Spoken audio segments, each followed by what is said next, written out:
വന്നടുത്തു എഴുന്നേറ്റു നടക്കാൻ പോലും വയ്യാതായി.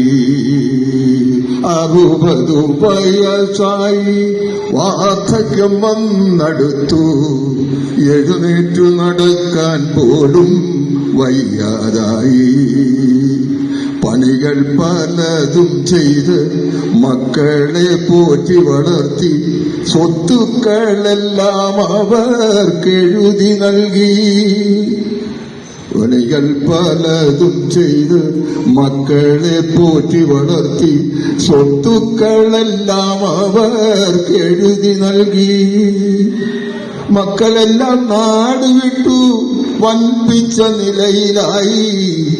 അപ്പനമ്മമാർ വീട്ടിൽ ഒറ്റയ്ക്കായി. മക്കളെല്ലാം നാടുവിട്ടു വൻപിച്ച നിലയിലായി. അച്ഛനമ്മമാർ വീട്ടിൽ ഒറ്റയ്ക്കായി.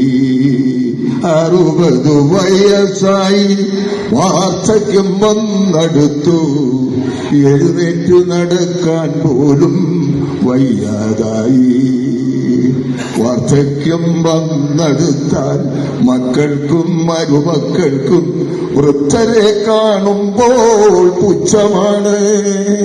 വാർദ്ധക്യം വന്നെടുത്താൽ മക്കൾക്കും മരുമക്കൾക്കും വൃദ്ധരെ കാണുമ്പോൾ പുച്ഛമാണ്.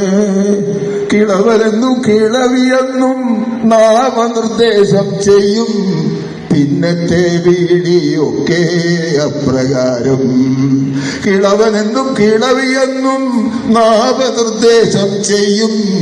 പിന്നത്തെ വീളിയൊക്കെ അപ്രകാരം.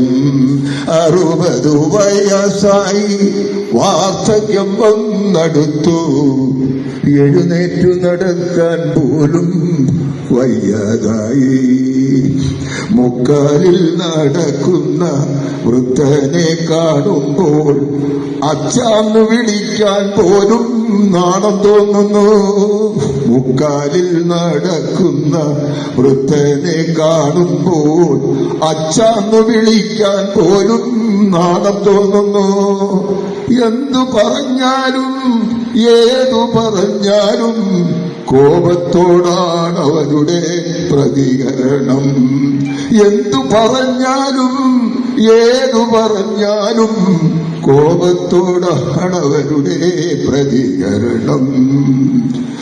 അച്ഛൻ മരിച്ചാലും അമ്മ മരിച്ചാലും ഒരു നോക്കു കാണാൻ അവർ എത്താറില്ല.